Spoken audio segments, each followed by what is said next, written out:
Et je préfère encore dire à la Belgique aujourd'hui que nous l'observons. Et donc le temps est venu aujourd'hui pour nous de savoir si nous allons encore sacrifier nos enfants ou si la Belgique, une certaine Belgique va se complaire à ce que les Congolais continuent toujours à être esclaves.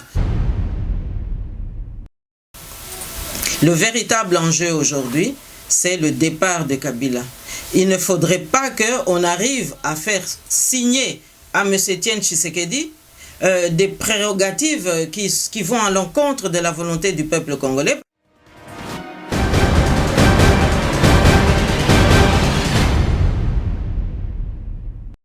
Chers téléspectateurs du micro du Pasteur Bobo, partout où vous êtes, à travers le monde, bonjour ou bonsoir, ça dépend de l'heure à laquelle vous nous regardez.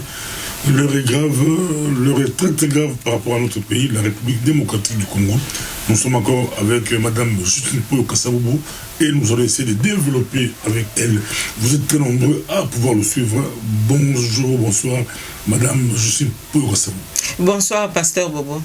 On vous suit partout à travers le monde. Comment vous portez? Mais écoutez, vous savez bien que c'est une semaine absolument cruciale pour notre pays. Le Congo est à la croisée des chemins, plus que jamais. Et donc maintenant, il faut que nous mettions les bouchées doubles afin de dégager les enjeux et de permettre à notre population de vraiment comprendre ce qui se passe, mais aussi de mettre la classe politique devant ses responsabilités.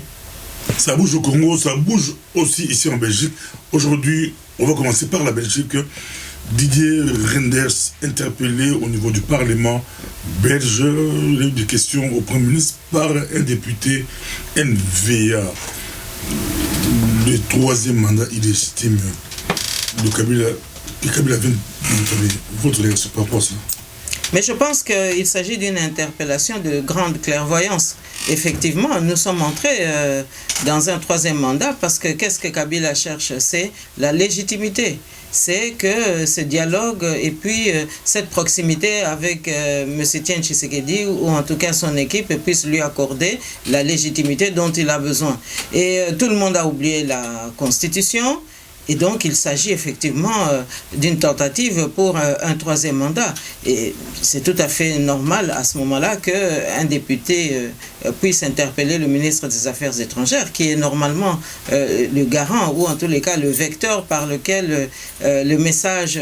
de la démocratie et du respect des droits de l'homme doit pouvoir passer dans notre pays. Mais je pense aussi que ce député est tout de même bien informé sur la situation qui prévaut dans notre pays et sur les appuis dont Kabila a bénéficié pendant toutes ces années. Et notamment, le parti de M. Reynders était aux avant-postes pour soutenir Kabila Kanambe. Et donc, lorsqu'il interpelle ainsi M. Didier Reynders au Parlement, c'est pour mettre en lumière la vérité et c'est aussi pour pousser M. Reynders à la vérité.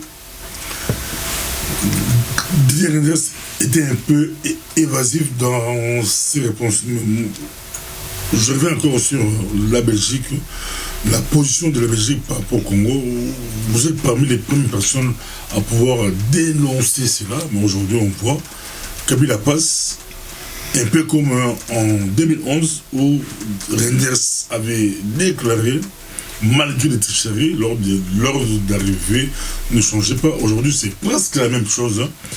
Kabila entame un troisième mandat. Heureusement, les députés NVA l'a dénoncé. La Belgique les pipe le mot. Oui, mais c'est l'ex, puisqu'il s'agit de lui, a bien dit les choses, a bien interprété aussi l'argumentaire qui a poussé sa frange politique de poser ces questions. Mais tout simplement parce que chacun sait, et je suis vraiment au regret de pouvoir insister encore une fois, moi je ne cherche pas à fustiger quiconque ici en Belgique, mais je suis bien placé pour me rendre compte quand même que c'est le parti de M. Didier Reynders qui a soutenu Kabila Kanambe contre toute exigence démocratique, contre toute moralité politique également. Et que donc, en insistant pour poser de telles questions, mais c'est une manière aussi d'interpeller une certaine Belgique pour qu'elle cesse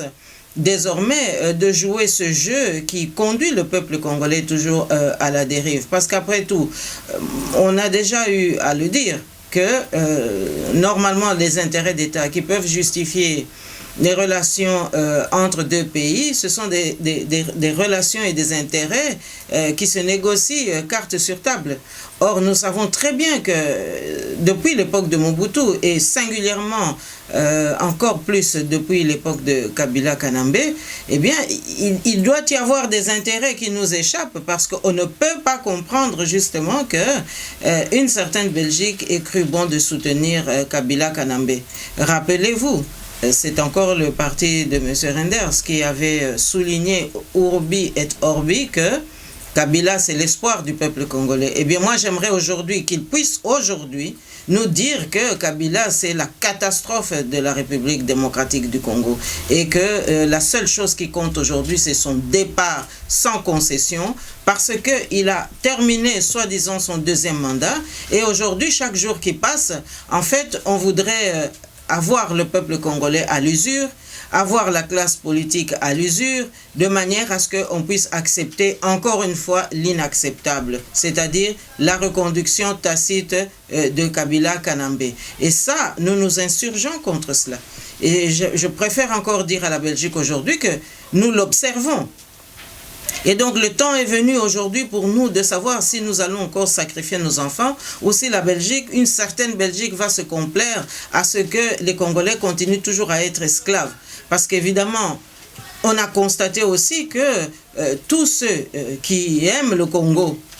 mais plus que les Congolais, ont toujours soutenu des candidats ou des personnes ou des personnalités qui n'ont pas la compétence requise à ces postes-là, ces postes régaliens. Et donc aujourd'hui, pour nous, c'est très important qu'on puisse savoir si on s'engage dans ce 21e siècle pour accompagner le peuple congolais dans son développement, son émancipation, ou bien si nous allons confiner encore ce peuple dans l'esclavage. Parce que tous ces gens qui étudient, qui ont des diplômes aujourd'hui au même titre que M. Renders et bien d'autres, eh bien, ils devraient aussi pouvoir être leurs interlocuteurs dans leur pays d'origine. Et là, je n'arrive toujours pas à comprendre justement qu'il y ait deux poids, deux mesures, qu'il y ait des hésitations et qu'il y ait comme ça des timidités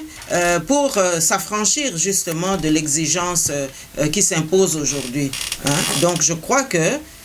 l'interpellation de M. Renders a été l'objet il y a quelques jours, eh bien c'est une manière aussi de lui signifier que le jeu de cache-cache est terminé et que maintenant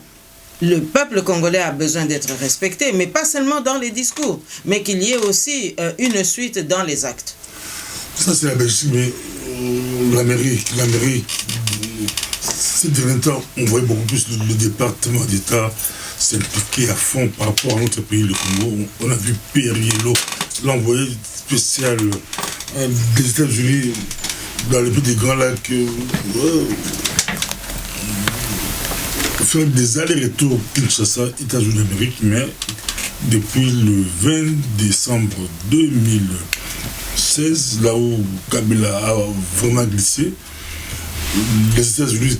d'Amérique, on ne sent vraiment presque pas, bien que c'est eux qui font pression pour les négociations que nous allons parler tout à l'heure. L'Amérique, la position de l'Occident en général par rapport à Kabila. Mais vous savez, l'Occident a été très clair. En tous les cas, nous avons compris un seul message, c'est-à-dire que Kabila ne peut pas renouveler un mandat, un troisième mandat, entre guillemets, mais qu'il doit quitter définitivement le pouvoir. Et c'est ce à quoi les rencontres d'aujourd'hui doivent pouvoir servir. Ce n'est pas pour reconduire Kabila. Écoutez, quelqu'un qui ne répond plus aux prescrits constitutionnels, vous allez dialoguer avec lui, mais c'est pour obtenir quoi? En tous les cas, ce n'est pas pour que l'opposition puisse sortir victorieuse de telles négociations. Et donc, nous pensons que nous ne devons pas condamner le peuple congolais. Et tous ces allées et venues, ces balais diplomatiques qui se déploient à Kinshasa, toutes ces pressions, mais ça doit servir à une seule chose, c'est que Kabila doit partir. Nous avons toujours dit que le dialogue entre Congolais est souhaitable, mais sans Kabila. Alors, je crois bien ici que nous devons éviter que la mise en route de tout un processus de coup d'État successifs que Kabila a mis en place avec ses congénères qui sont dans la police ou qui sont dans l'armée nationale ou qui sont maintenant dans certaines administrations et fonctions régaliennes dans l'exécutif provisoire de notre pays, puisse arriver à terme. Donc il faut éviter que nous ayons à faire face à des coups d'État devant lesquels finalement des Reinders et d'autres viendraient dire oui, mais pour la stabilité, il faut d'abord parler avec les autorités congolaises. On connaît toute cette rhétorique-là. Mais je crois qu'aujourd'hui, le message que nous avons à faire passer, c'est que le peuple congolais en a assez d'être infantilisé, le peuple congolais en a assez d'être méprisé, le peuple congolais en a assez d'être esclave au pays et d'être esclave aussi en Occident. Parce qu'après tout, le sort des milliers de Congolais à l'extérieur n'est pas du tout enviable. Il faut voir comment il faut se battre, même quand vous avez un diplôme, pour être vraiment accepté. Et donc, nous voulons que les Congolais puissent regagner leur pays. Mais je pense aussi que ça passe par plus d'honnêteté, plus de transparence dans les relations d'État à État, et singulièrement entre la Belgique et la République démocratique du Congo. Madame, je suis pour on vous suit partout à travers le monde. Il est révolu le temps où l'on cherchait à conserver le pouvoir par les armes en tuant son peuple. Ça c'est Cardinal Monsengo, ça c'est l'homélie que d'aucuns qualifient d'homélie politique de Monsengo. Vous l'avez suivi, votre réaction, il est révolu le temps où l'on prenait le pouvoir par les armes, ici même de conserver en tuant son propre peuple. Votre réaction, pas possible. Mais je pense que Monseigneur Monsengo ne fait que redire ce que l'Église a déjà eu à faire pendant tant d'années, la conscientisation et également la mise en exergue des responsabilités des uns et des autres. Mais c'est aussi une adresse qui est faite à l'endroit de la communauté internationale, d'une certaine communauté internationale qui a cru bon que le peuple congolais méritait un tel individu, parce que finalement Kabila est arrivé par les armes, mais soutenu par qui? Sous-traitant de qui? De Kagame et de Museveni. Et là, je ne vois pas justement les pressions sur messieurs Museveni et Kagame qui ont instrumentaliser Kabila et toute sa bande pour faire régner la terreur et tout le désordre auquel on assiste depuis tant d'années, y compris les massacres majoritairement à l'est du pays. Et donc, quand Monseigneur Monsengo proclame qu'on ne peut pas se maintenir au pouvoir par les armes, mais c'est une manière aussi de dire que les négociations en cours, ça ne doit pas servir encore un deuxième plan de 1 plus 4, de 1 plus 4, de 1 plus 6. Mais non, ça ne doit pas servir encore à un découpage de postes ministériels uniquement. Ça ne doit pas être le prétexte pour que les égoïsmes des uns et des autres puissent passer. C'est certainement pas pour que on puisse assister encore une fois au fait que la classe politique ne puisse pas comprendre quelle est sa mission. Et d'ailleurs, lorsque Monsengo souligne cela, c'est tout simplement parce qu'il a aussi reçu le rapport des conversations qui ont eu lieu pendant la semaine dernière entre la Senko et l'opposition. Et pas plus tard qu'il y a 3-4 jours, mais il y a un prélat qui a bien dit que nous avons une classe politique congolaise qui est totalement médiocre. Alors lorsque des hommes d'église arrivent à ce constat, mais ça veut dire que la classe politique qui est là n'a pas du tout l'outillage intellectuel, politique, de vision politique, de programme politique et de préoccupation sociale pour notre pays. Et donc, l'addition de toute cette situation justifie que Monseigneur Monsengo ait eu à prononcer de telles paroles, mais cela veut dire aussi qu'au niveau de l'Église, il y a une limite à ne pas franchir. C'est-à-dire que l'Église ne va pas se livrer à un jeu où on fait du yo-yo entre des résolutions qui seraient proposées ici ou là, mais qu'on doit bien comprendre que le rôle de l'Église, c'est tout simplement de faire passer les messages, mais certainement pas de donner des injonctions. Et je crois bien que lorsque la communauté internationale donne des conseils, que nous acceptons bien volontiers, mais le message de Monsengo, c'est aussi de dire que mais les conseils ne doivent pas devenir des dictats. hein, et encore moins des injonctions politiques. Et donc, je crois qu'aujourd'hui, les Congolais sont mûrs, les Congolais doivent trouver des voies et moyens pour qu'ils sortent de l'ornière, mais en tous les cas, ce ne sont pas des voies qui doivent être dictées, justement, ni par la violence, ni par le mépris du peuple congolais. Et je le dis encore une fois, le véritable enjeu aujourd'hui, c'est le départ de Kabila. Il ne faudrait pas qu'on arrive à faire signer à M. Etienne Tshisekedi des prérogatives qui vont à l'encontre de la volonté du peuple congolais, parce que nous avons entendu il y a quelques jours d'autres rapports qui font état du fait que dans l'entourage de M. Tshisekedi, on est absolument affairé parce que on subit des pressions. Ah oui, il y a de fortes pressions. Mais les pressions, on ne doit pas avoir peur des pressions. Les pressions, eh bien, ceux qui exercent des pressions savent pourquoi ils exercent des pressions. Mais nous avons un pays à défendre. Nous avons une terre de nos ancêtres à défendre. Et donc, il n'y a pas une seule pression qui puisse passer au-dessus des aspirations du peuple congolais. Et puis, si ces pressions vont à l'encontre de la volonté populaire, mais pourquoi est-ce qu'on signerait? Et qui est Kabila pour qu'aujourd'hui, on donne l'impression à l'opinion nationale et internationale qu'on est en train de le flatter, qu'on est en train de l'amadouer, qu'on est en train, comme on dit chez nous, qu'au bondela, hein, c'est-à-dire de le supplier de partir. Mais je ne comprends pas cela. Et donc, la seule chose qui vaille aujourd'hui,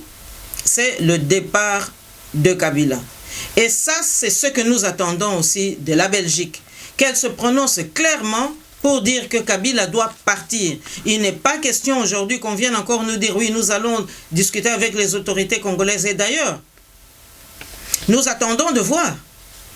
quels sont ces gouvernements qui vont dire oui, voilà, nous dialoguons avec un gouvernement dont le Premier ministre, d'après les informations que nous avons jusqu'à ce jour, est toujours de nationalité belge. Et donc, qu'est-ce qu'on fait de l'expertise congolaise sur place qui peut solutionner les problèmes du pays?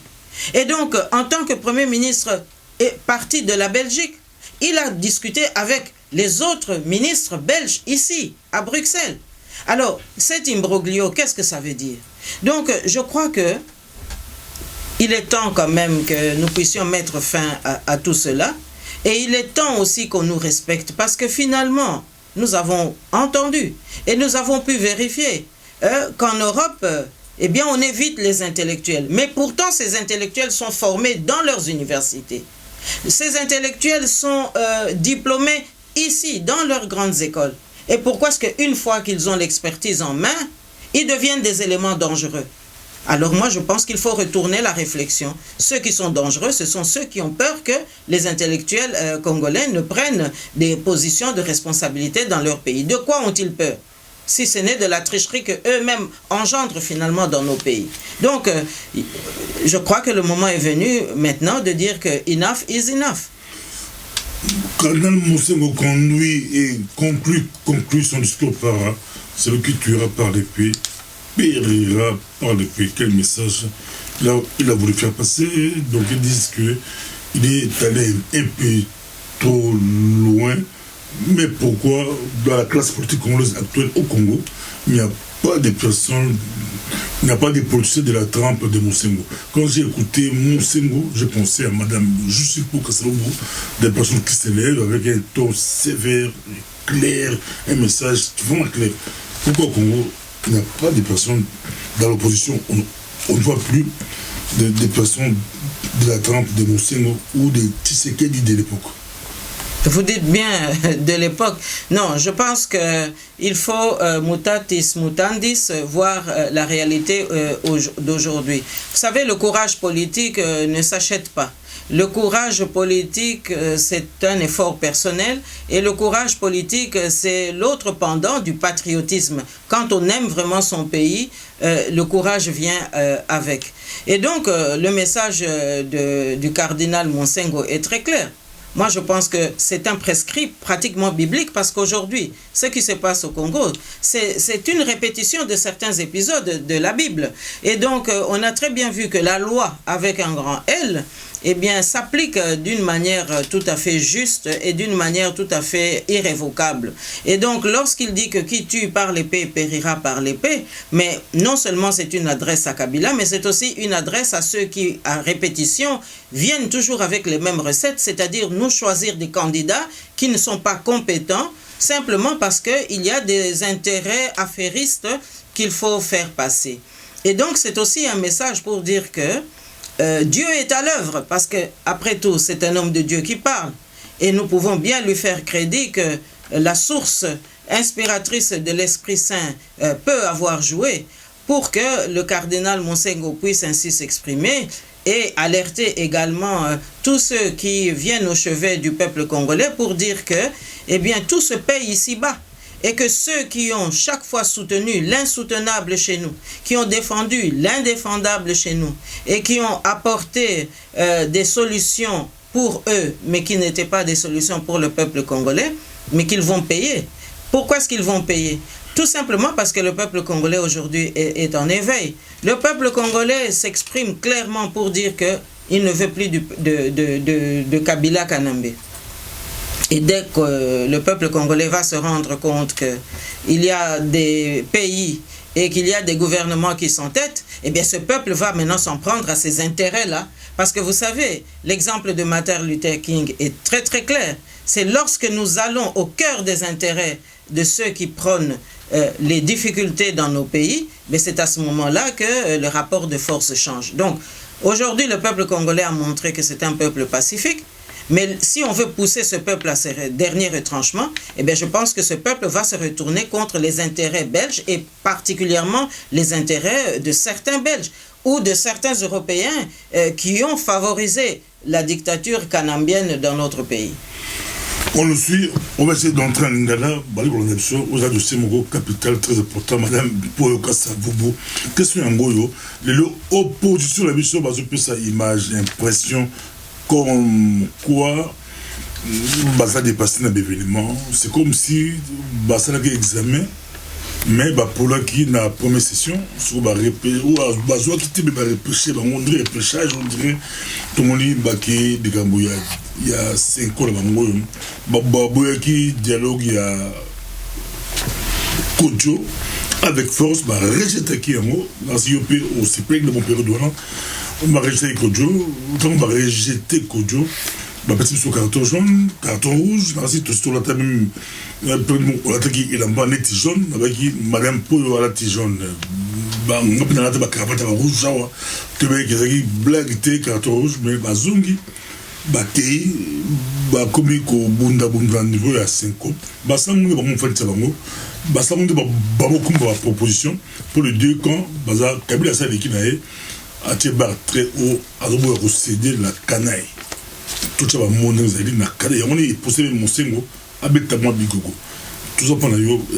notre position au gros balini lelo ba aussi na même qui il faut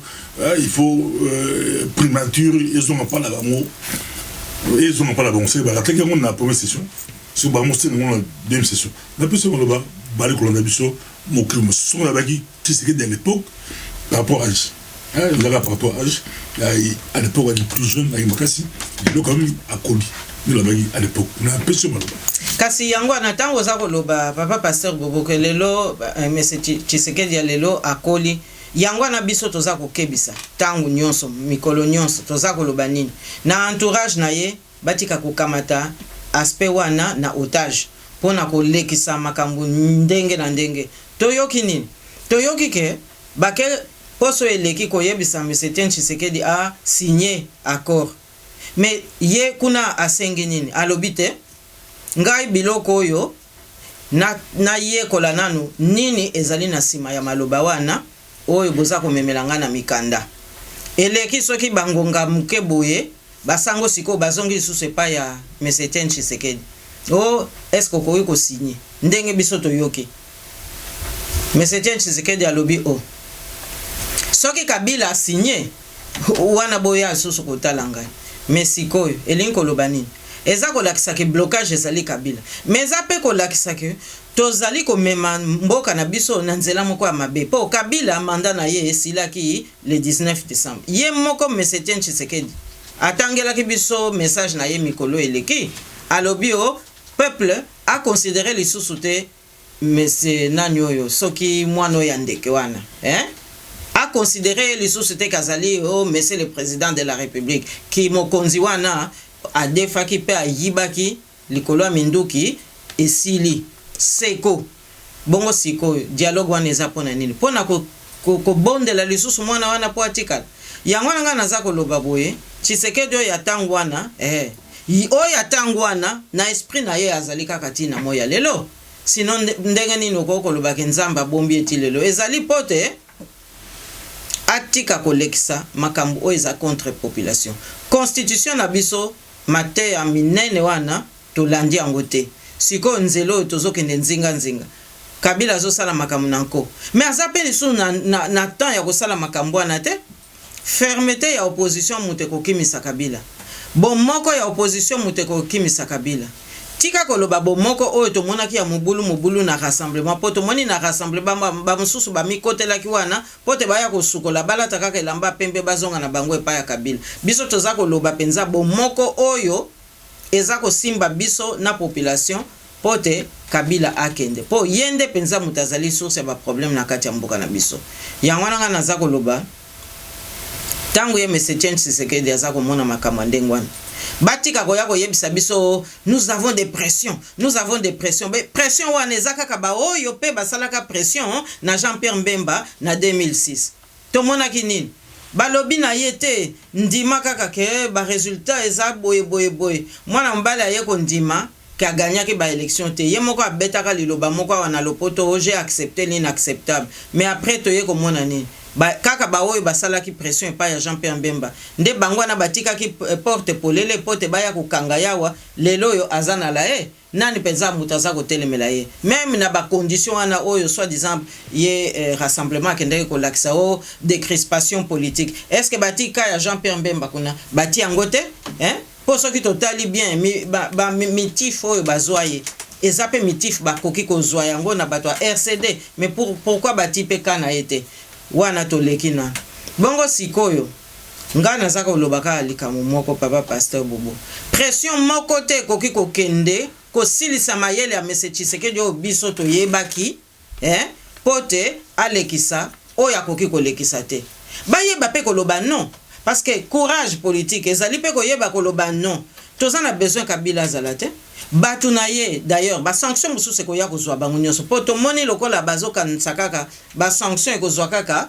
ba oyo baza penza na ceinture na ye mais ba oyo nyonso tu basimbi régime wana ba sanction pe za kozwa bango kala mingi te bakoya kaka komona po tokoyo kotika mboka ekende boye na mobulu te totika mboka ekende boye na mobulu te tozana yo madame je suis pour yo Kasavubu de Kababa Koro je peux se passer na ba pona bango ba la divergence côté ni yomoni rassemblement a signé puis a signé ça passe yo biki blocage à beaucoup plus côté Kabila pour Tshisekedi sur la source Tshisekedi atalaki ba document et puis ba sango que bon peu ça non Kabila sera signé ngabla a signé donc document ils ont c'est bon pour l'opposition ils ont l'avantage de l'opposition elingo lo bandengo wana te papa pasteur Bobo parce que M. Etienne Tshisekedi ayebi pe nko wana oyo wuti yo moko kolimbola na côté ya Kabila ayebi nko wana pe ayebi ke Kabila za koluka légitimité po mikolo eza koleka mokolo nyonso eza koleka Kabila za kolata légitimité bongo siko tango masolo ekopusa na wana bopesi mikolo nde yango na biso toza kotelema tolobi te ekoki kozala ndenge wana te Kabila za ne lisu mutu basolola na ye te Kabila za mutu basolola na yete yo kanisi soki M. Etienne Tshisekedi alobi te ngana kosolola su na yete rapport de force ko changer pona nini eza ko changer te po ba oyo basimbaki Kabila ti lelo batiki nanu te yo moko wutu ko loba wana lopoto ke Didier Renders ba wutaki ko interpeller ya wana gouvernement na bango na parlement po ba moni ke ta mususu maloba na ye koki penza kozala penza ya makazi te pona ko permettre ba congolais ba sikola mboka na bango elinko loba nini elinko loba ke ba cop nyonso ba salaki na Kabila nde yango na penza basinga baza ko benda pote ba perdre nyonso te nde yango nanga naza kobelela penza bandeko nanga ya classe politique bakanisa te pote baza wana lokola ba vedette po mingi baza wana baza lisusu ata na conscience te ke bango pe baza na responsabilité ata ya 30% na makambo biso toza ko vivre po soki bazalaka ba patriote ya solo bakokai koyeba ke na Sun City mabele oyo ya biso ya Congo eza mabele bakoko négocier te tango bake kokota kondima makambo ba 1+4 mais ko banda balkanisation ezalaki place wana papa pasteur bobozo mo donc bango baza ko mona ngo eza lokola faute te nzoka nde eza penza erreur moko grave hein pe baza ko sepela ko kende sur lelo yo na ba masolo pona ko zwa penza nini est-ce que bon moko wane ko kakite ko telemisa bango balo bate to ko discuter sur te muto ya kende wana ba pression elinga ki penza kende penza mwa musika po siko yo il faut pe ko yeba ke ba belge bazo buka pe lokuta na ba communauté internationale mususu ko coloniser biso donc ba yebi mboka mais na kati na bango pe batu mususu pe ya mabe bazali o ba kende ko buka lokuta oyo ba mususu basa ko vérifier te ozomona papa pasteur bobo ndenge kaka to monaki ba lokuta mususu ba yeko bimisa wa ba guerre ya ba Irak na ba Syrie wana nyos bino moko bo monique o ba arme destruction massive wa o kuna azako bebisa population na yaza ba vérité mususu ekomaki ko bima wa tango ba bouche ba ke pona ko lobake non ba kosaka bango ndenge pe ba belge mususu ba kosaka communauté internationale pote bango ba continuer ko lia yo mona wapi papa pasteur bobo to tangi na ba mboka oyo ba diplôme bebo na tango papa na biso ba universitaire bazalaka mingi te mais lelo yo congolais nini te oyo azanga kozala professeur na ba université na bango moko awa na Occident congolais nini te oyo azanga kozala munganga ya munene awa kaka na ba hôpital na bango ya Occident congolais nini te oyo asali école militaire awa na Occident azanga kozala na mayele pona kokamba mboka na ye mais siko soki ekomi na esika ya kodeside bango wana bakomi koya kokotela biso kokende kobuka lokuta pote bango baya kotiela biso kipwaka oyo ayebi na ye ata eloko moko te mais o wana nyonso tu il faut tosukisa yango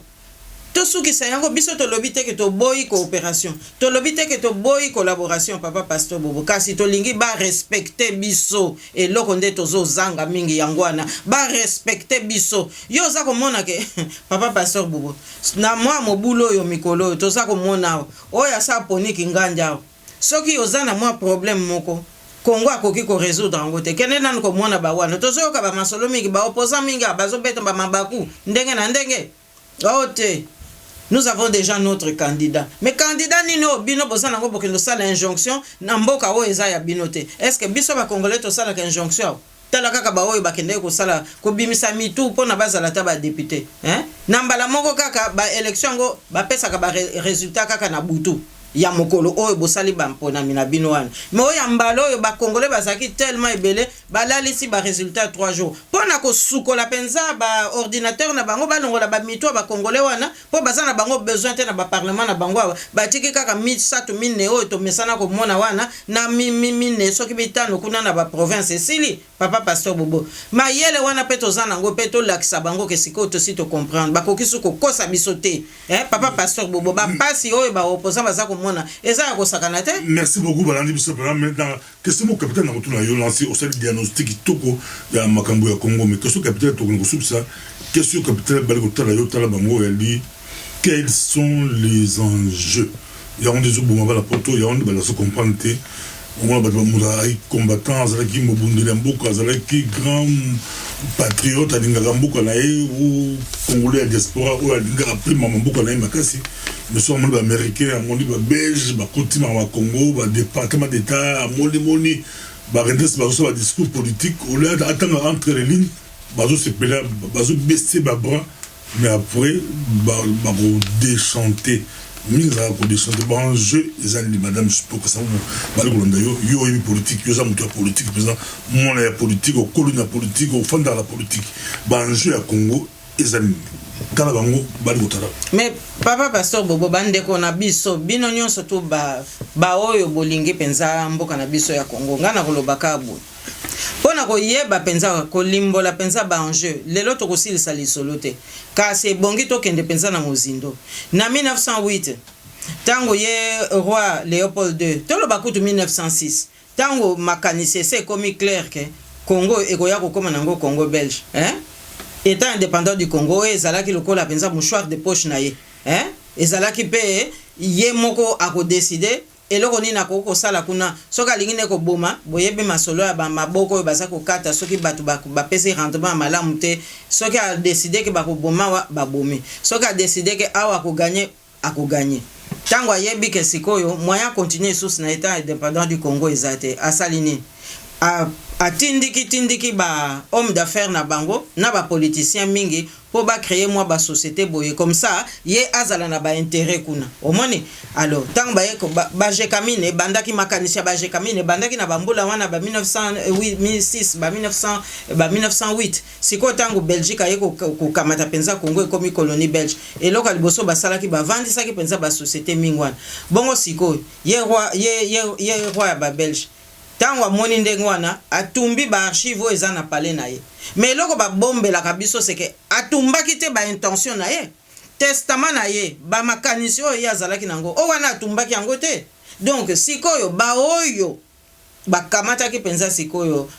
koloni na biso na maboko eloko nini te balakanaki na roi Léopold II na mikolo wana atika kaka mabelango kaka ekende boy bongo ba intérêt na ye eloko nini te ye asengaki bafutaka ye ntango bokosala jekamine to union minière ndenge basaki kobenga ngo ntango bakobanda kozwa soki x million na suka mbula bozongiselaka nga boy est-ce que testament wana ebukani te donc esengeli mpe enjeu wana mosusu to yeba yango me nga nayebi ke eloko moko eza wana na kati pamba te soko tali baoyo baza ko soutenir Kanambe eza lokola ba soutenir kaka Léopold II po makambo oyo tomoni na Kanambe ko buka batu maboko ko bebisa biso basi ba agression toza nango victime na est eza ko wuta na ba Kagame eza ko wuta na ba Museveni eza batu bazali na boyokani ya malamu na Belgique tozwa kaka exemple wana bazoyoka na penza malamu na gouvernement ya ba libéraux to pona koloba ngo penza na ndenge ekoki elingi koloba nini elingi koloba ke biliaki bango oyo basepelaki na yango